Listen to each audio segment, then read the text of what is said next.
नमस्कार, आप देख रहे हैं आंकड़े हमारे, फैसला आपका। मैं हूं आपके साथ मनोज मनु। कोरोना 2020 में पहली बार इस शब्द को लोगों ने सुना और कोरोना ने तबाही मचाई। ऐसा मंजर दिखाया जिसे दुनिया कभी नहीं भूल सकती।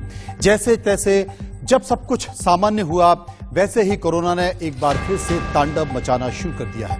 जी हां, चीन में, जिसे कोरोना के लिए दुनिया को जिम्मेदार मानती है, और चीन ही है जिस पर तमाम तरह के सवाल भी उठाए जाते हैं। अब कोरोना ने वहां पर तांडव मचा रखा है। जो रिपोर्ट्स आ रही हैं, जो आशंका जताई जा रही है, उसके मुताबिक अगले 3 महीने में चीन में भयंकर स्थिति होने वाली है, क्योंकि विशेषज्ञ कह रहे हैं कि 3 महीनों में चीन की 60% आबादी कोरोना संक्रमित होगी, 10 लाख से ज्यादा लोगों की मौत होगी। हम तो उम्मीद करते हैं कि ऐसा ना हो, लेकिन चीन में कोरोना से मच रही तबाही से वो वक्त फिर आ चुका है जब कोरोना से सावधान रहने की जरूरत है। अमेरिका, ब्राजील समेत कई देशों में कोरोना के मसले बढ़ रहे हैं। ऐसे में हिंदुस्तान में भी कोरोना को लेकर सरकार अलर्ट पर है।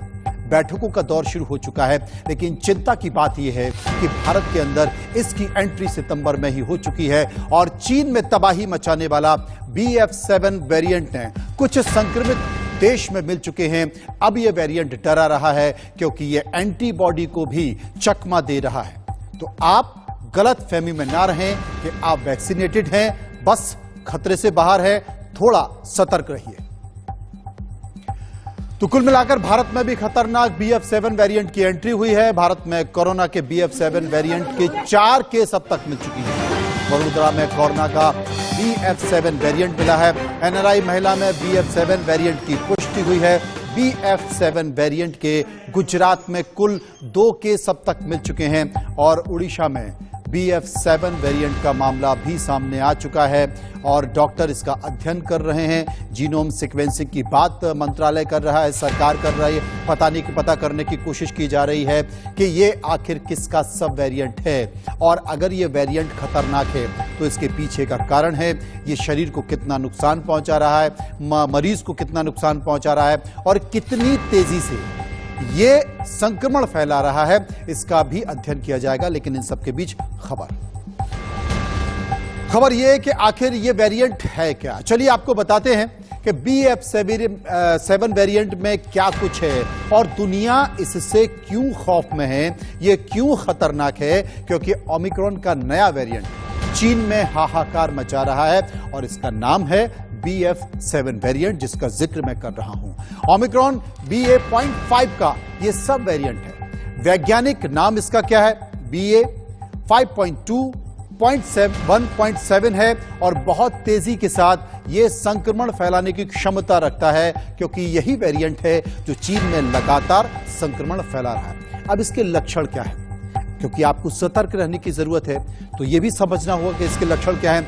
बुखार, खांसी, गले में खराश, नाक बहना, कमजोरी, थकावट, उल्टी आना, दस्त आना, ये तमाम तरह के लक्षण हैं। इसके बहुत सामान्य लक्षण हैं।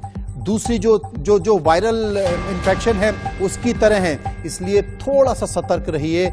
आप अगर कुछ भी ऐसा लगे तो डॉक्टर को जरूर दिखाइएगा। इस पर हम विस्तार से चर्चा करेंगे, समझने की कोशिश करेंगे। MC मिश्रा साहब हैं, जो कि निदेशक हैं, एम्स के पूर्व डायरेक्टर हैं, वो हमारे साथ जुड़ गए हैं, उनसे हम बातचीत करेंगे। मिश्रा जी, सबसे पहले तो मैं आपको ये जानना चाहता हूं, क्योंकि यही वो वेरिएंट है जो चीन में तबाही मचा रहा है, भारत के लिए कितना खतरनाक हो सकता है?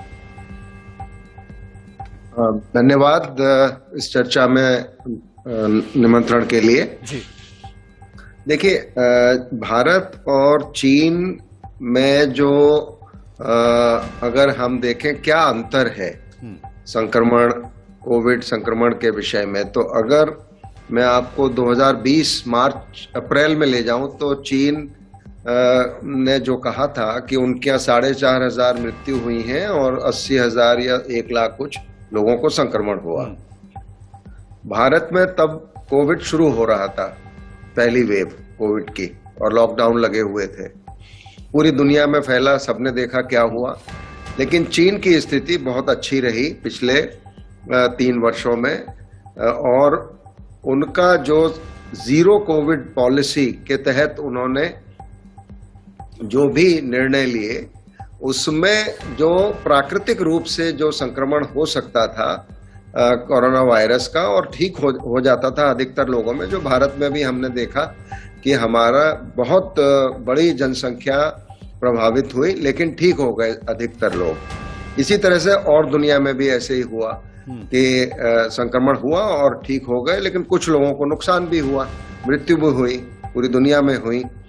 तो एक तो जीरो कोविड पॉलिसी, दूसरे ऐसा प्रतीत होता है कि चीन ने जो टीके बनाए वो बिल्कुल भी प्रभावी नहीं है। ये दूसरी समस्या चीन की आ गई।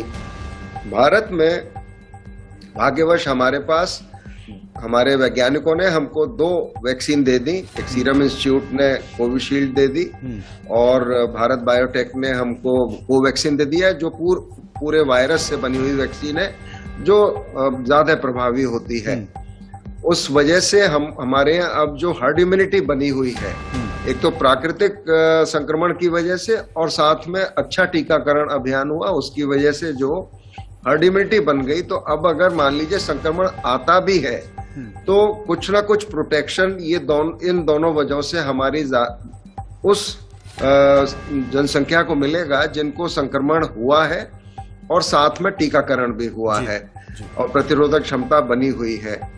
तो यदि आएगा, मतलब ऐसा तो हो नहीं सकता कि इतने सारे देशों में हो रहा है और भारत में नहीं होगा, कुछ ना कुछ, क्योंकि सर्दियां आते ही तरह तरह के वायरल संक्रमण होते हैं, प्रतिवर्ष होते हैं। पहले भी होते थे कोविड से, कोविड भी रहा है, कोविड के बाद भी होंगे। कोविड भी एक वायरस ही है।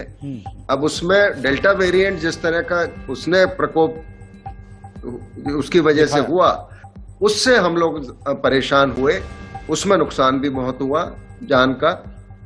लेकिन जो ओमिक्रॉन हुआ हमारे यहाँ इसी वर्ष जनवरी, फरवरी, मार्च में, उसमें संक्रमण तो था इस प्रकार से कि बहुत हुआ, लेकिन वो बहुत ज्यादा, उसने गंभीर बीमारी नहीं की, अस्पताल में भर्ती नहीं हुए लोग, और मृत्यु भी बहुत कम हुई जी। और इसलिए हम लोगों को ये आशा है कि अगर मान लीजिए भारत में इसका एंट्री होती भी है तो वो उस रूप में नहीं होगी जिस रूप में हमने दूसरी लहर देखी या पहली लहर देखी। लेकिन हम लोगों को सतर्क रहने की बिल्कुल आवश्यकता है। और मैं यही कहूंगा आपके माध्यम से, जिन लोगों ने अभी टीकाकरण नहीं करवाया है किसी वजह से भी, चाहे उनको वैक्सीन में कुछ भ्रम था, तो वो टीकाकरण करवाएं। जिन लोगों ने प्रोटेक्शन डोज या बूस्टर डोज नहीं लिए, वो लोग बूस्टर डोज ले लें। और बचाव के जो उपाय हम लोग 3 वर्षों से जिनकी चर्चा करते आए हैं, जिसमें अगर आपको बहुत ज्यादा बुखार होता है, जो लक्षण आपने बताए, वो लक्षण प्रायः सभी वायरल संक्रमण में होते हैं। कोई ये खाली कोरोना में होंगे, जुकाम आना, स्मेल चले जाना, या सिर में दर्द होना, या जीआई ट्रैक्ट हमारा जिसमें दस्त लग जाते हैं, उल्टी होने लगती है, या तो सभी वायरस इस तरह के ही संक्रमण करते हैं। और ओमिक्रॉन वेरिएंट भी इसी तरह से संक्रामक था। एक व्यक्ति से 18-18, 20-20 लोग संक्रमित हुए, उससे ज्यादा भी हुए, एक परिवार में सब लोग हुए। तो ये संक्रामकता तो इसकी ज्यादा थी ओमिक्रॉन की। चाइना में भी जो हो रहा है वो ओमिक्रॉन का ही एक सब वेरिएंट है, और जो BF7 जिसका नाम है। अब देखना ये है कि वहां पे चूंकि आंकड़े वहां से पर्याप्त और सही आंकड़े नहीं मिलते हैं, हालांकि उन्होंने जो क्लेम किया है, मृत्यु बहुत कम क्लेम किए हैं चाइना में अभी तक जो भी समाचार आए हैं। दूसरे देशों से मृत्यु के समाचार उतने नहीं आ रहे हैं जहां पर संक्रमण बढ़ भी रहा है। तो और हॉस्पिटलाइजेशन का भी अनुपात अभी उतना नहीं है। तो मैं समझता हूँ अगला 1 महीना हमारे लिए बहुत महत्वपूर्ण होगा इसको मॉनिटर करने के लिए। और भारत की स्थिति चूंकि टीकाकरण और प्राकृतिक जो संक्रमण हुआ, दोनों वजहों से हमारी स्थिति बेहतर रहेगी। उस प्रकार की हम अवस्था संभवतः नहीं देखेंगे। मिश्रा जी, आपने सही कहा कि 1 महीना अगला बहुत महत्वपूर्ण होगा। मैं चूंकि ओमिक्रॉन का सब वेरिएंट है तो इसके एवोल्यूशन के बारे में भी आपसे चर्चा करूंगा। आप रहे हमारे साथ, क्योंकि चीन में बढ़ते कोरोना के मामलों के लिए ओमिक्रॉन को जिम्मेदार माना जा रहा है। और यही वो घटक है जिसको लेकर चर्चा पूरे देश में हो रही है कि आखिर इसका जिम्मेदार कौन है। और इसलिए चीन में सबसे ज्यादा जिम्मेदार ओमिक्रॉन को ही माना जा रहा है। तमाम तरह की बातें इसको लेकर की जा रही हैं और यह भी कहा जा रहा है कि क्या ओमिक्रॉन ही है इसका जिम्मेदार या कुछ और कारण भी हो सकते हैं, क्योंकि जैसा कि मिश्रा जी ने बताया कि चीन में एक तो सही आंकड़े नहीं मिल पाते हैं, दूसरे देशों से जो जानकारी आ रही है उसमें इस तरह की खबरें नहीं आ रही है। लेकिन इसके 2 सब वेरिएंट हैं। चीन के महाशक्ति होने का घमंड भी चूर चूर कर दिया है, वहां की स्वास्थ्य सेवाएं चरमरा गई हैं, खतरा यही थमता नजर नहीं आ रहा है। चीन से महासंक्रामक नया कोरोना वेरिएंट पैदा होने की आशंका भी अब गहराती जा रही है।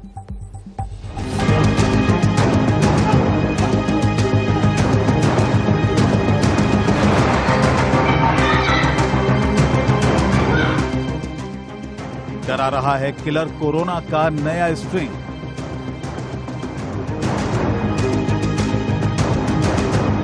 वायरस के नए रूप से दहशत में दुनिया।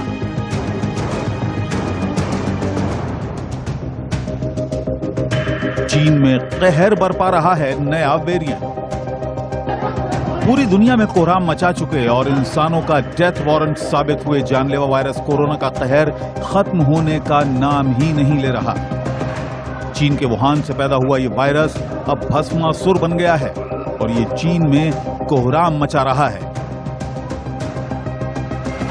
वैक्सीन से कोविड-19 के खात्मे की उम्मीद लगाए दुनिया भर के लोगों को उस वक्त बड़ा सदमा लगा जब कोरोना का नया वेरिएंट चीन में काल बनकर टूटा।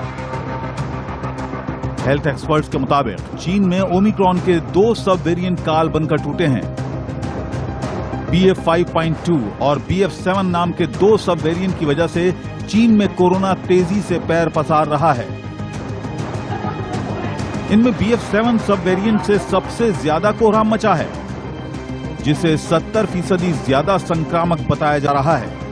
वैज्ञानिकों के मुताबिक सभी वायरस प्राकृतिक तौर पर म्यूटेट करते हैं, यानी अपनी संरचना में बदलाव करते हैं। उसी तरह कोरोना का ओमिक्रॉन वायरस भी रंग बदल रहा है। वैज्ञानिकों के मुताबिक वायरस के रूप में बदलाव महीने में 1 या 2 हो सकते हैं। एक के बाद एक मौत के इस वायरस के 2 रूप सामने आने से हड़कंप मचा है। लोगों में डर और भ्रम का माहौल है। दुनिया भर में इसे लेकर तरह तरह के सवाल उठ रहे हैं। सवाल नंबर 1, कितना खतरनाक है कोरोना वायरस का ये नया स्ट्रेन? सवाल नंबर 2, क्या कोरोना वैक्सीन नए स्ट्रेन का खात्मा कर पाएगी? डॉक्टर्स के मुताबिक ओमिक्रॉन के नए वेरिएंट से संक्रमित मरीजों के गले में गंभीर इंफेक्शन, शरीर में दर्द, हल्का या बहुत तेज बुखार जैसे लक्षण देखने को मिल रहे हैं। लेकिन नए स्ट्रेन को लेकर डर और टेंशन की कोई बात नहीं है। जानकारों का दावा है कि चीन में मिला नया स्ट्रेन दुनिया के लिए रेड अलर्ट की तरह है, क्योंकि ये मौजूदा कोरोना वायरस से ज्यादा संक्रामक होने की वजह से ज्यादा खतरनाक है। चीन में जिस तरह कोरोना के केस तेजी से बढ़ रहे हैं, उसे देखते हुए जानकार भारत को भी सचेत रहने की चेतावनी दे रहे हैं। Bureau report, India news.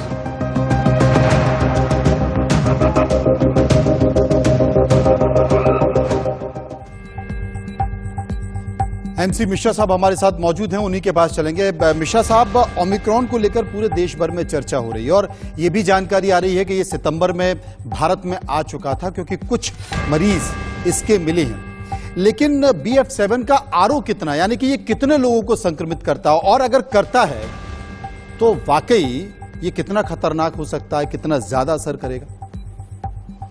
देखिए, यही महत्वपूर्ण प्रश्न है जो आपने किया है। और अगर आप इस वर्ष जनवरी में वो अगर पीछे जाएं तो ओमिक्रॉन के जो वेरिएंट्स थे, तब उस समय BA के जो भी वेरिएंट्स थे वो भी बहुत संक्रामक थे। इसी प्रकार से एक एक व्यक्ति से, कहते हैं 18 लोगों को, 20 लोगों को, पूरे परिवारों को एक एक जने से हुआ संक्रमण।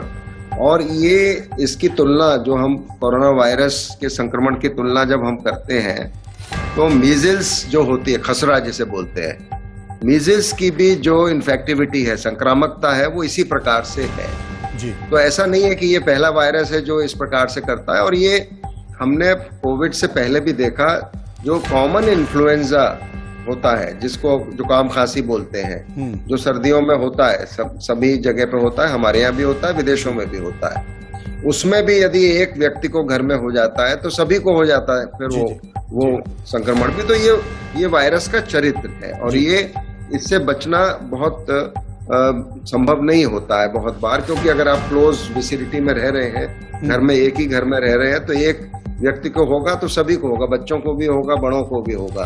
ठीक है, किसी की अगर प्रतिरोधक क्षमता बहुत अच्छी है तो वो शायद उतनी सीवियरिटी का ना हो। अब देखने वाली बात ये होगी हमारे लिए कि अगर ये वेरिएंट जो चीन में और दूसरी जगहों पे, जापान में है, साउथ कोरिया में भी है, अमेरिका में भी है और दूसरे देशों में भी हो रहा है, और ये चल रहा है।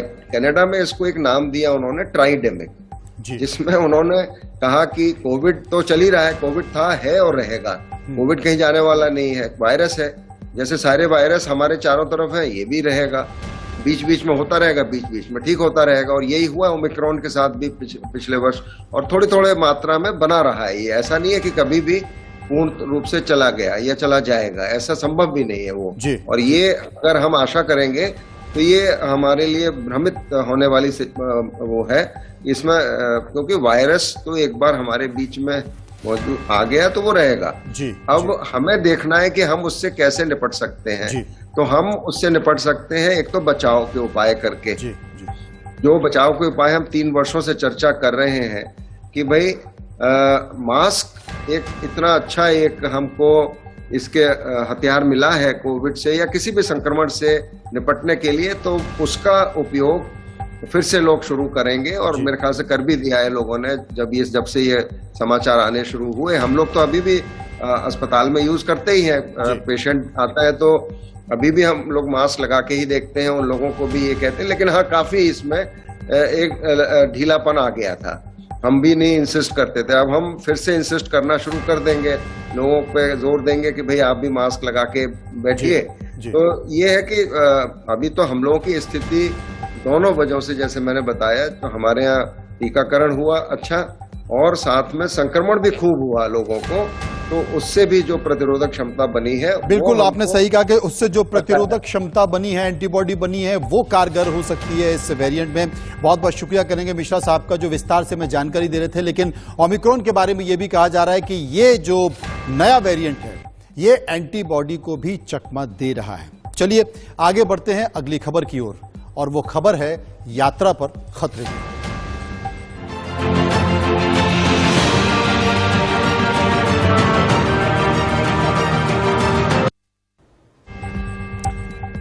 तो चीन में किलर कोरोना कहर बरपा रहा है, वहां कोरोना विस्फोट से हाहाकार मचा हुआ है, तो हिंदुस्तान पर भी किलर वायरस का खतरा मंडराने लगा है, जिसे लेकर केंद्र सरकार एक्शन में है।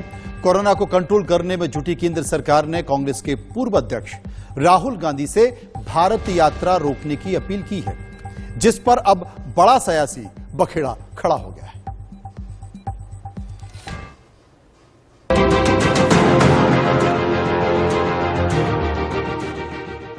चीन में कोरोना विस्फोट ने बढ़ाई टेंशन, किलर कोरोना पर सरकार का एक्शन। स्वास्थ्य मंत्रालय की समीक्षा बैठक में मंथन। ओमिक्रॉन का सब वेरिएंट चीन में काल बनकर टूट रहा है, जिससे पूरी दुनिया में दहशत है, तो इसके हिंदुस्तान में दस्तक देने की आशंका से हाहाकार मचा है।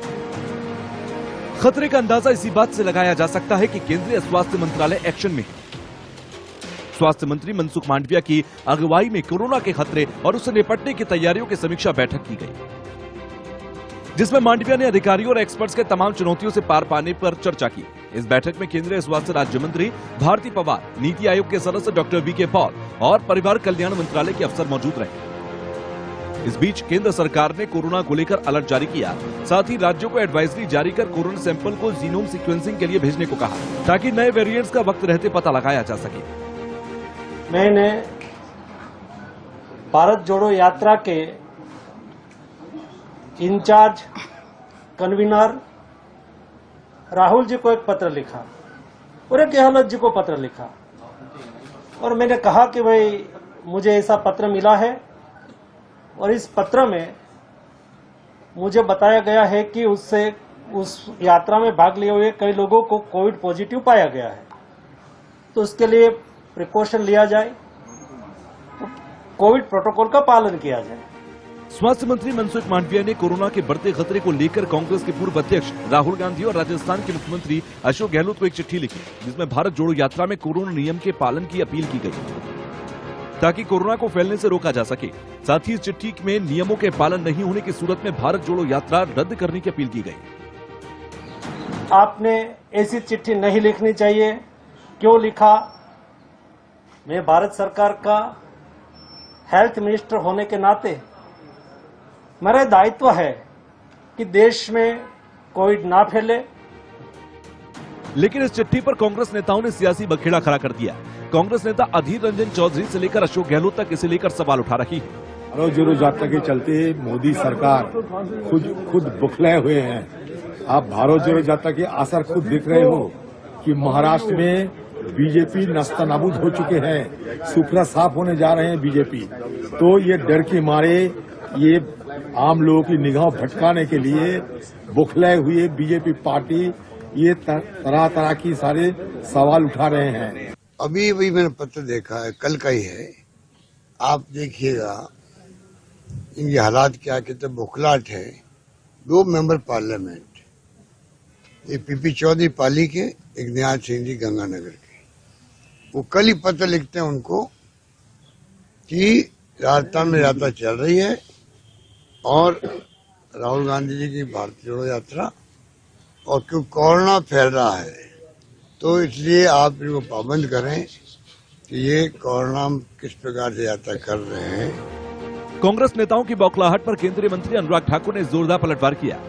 सवाल ये खड़ा होता है, क्या एक परिवार सब प्रोटोकॉल से ऊपर है? ये तो मैं मान सकता हूं कि आज भी गांधी परिवार में कांग्रेस के राष्ट्रीय अध्यक्ष को ज्यादा एक परिवार को मान्यता मिलती है, लेकिन देश का प्रोटोकॉल, कोविड का प्रोटोकॉल तो उनको फॉलो करना पड़ेगा। आखिर क्या कारण है कि आज भी एक पार्टी, एक राजनीतिक दल एक परिवार तक अपने आप को सीमित रखता है और उसके लिए सारे प्रोटोकॉल तोड़ने के लिए भी तैयार होता है। केंद्र सरकार की एडवाइजरी के बाद कोरोना को लेकर यूपी सरकार ने भी अलर्ट जारी किया।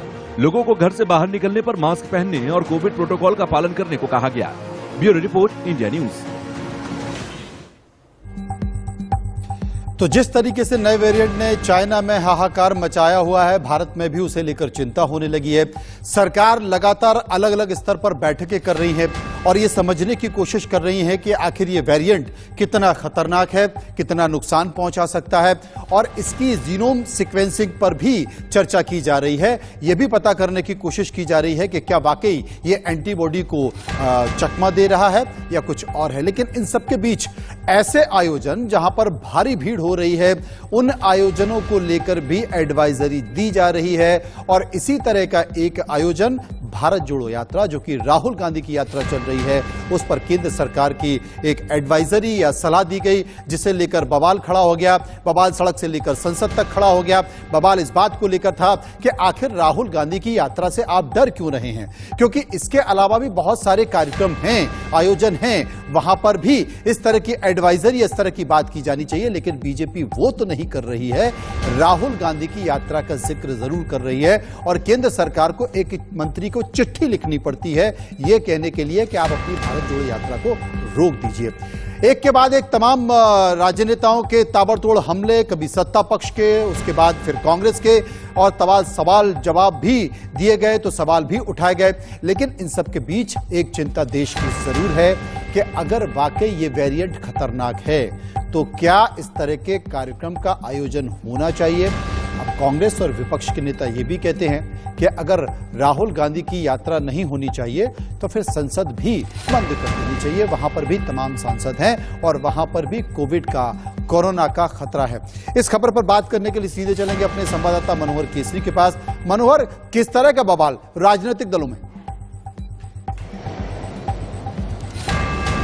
देखिए, राजनीतिक दलों में बवाल यह है यात्रा को लेकर के। जिस प्रकार से मनसुख मांडविया ने लेटर लिखा अशोक गहलोत और राहुल गांधी को और कहा गया कि आपकी यात्रा के दौरान जो है सो कोरोना पॉजिटिव केस पाए गए हैं, और जिस प्रकार से आज कांग्रेस ने मनसुख मांडविया को आड़े हाथों लिया और कहा कि इस पर राजनीति हो रही है यात्रा को लेकर के, वहीं देर शाम मनसुख मांडविया जो यूनियन हेल्थ मिनिस्टर है उन्होंने कहा कि एज ए हेल्थ मिनिस्टर उनकी जिम्मेवारी बनती है कि देशवासियों को कोरोना से बचाएं, 135 करोड़ वासियों में कोरोना ना फैले।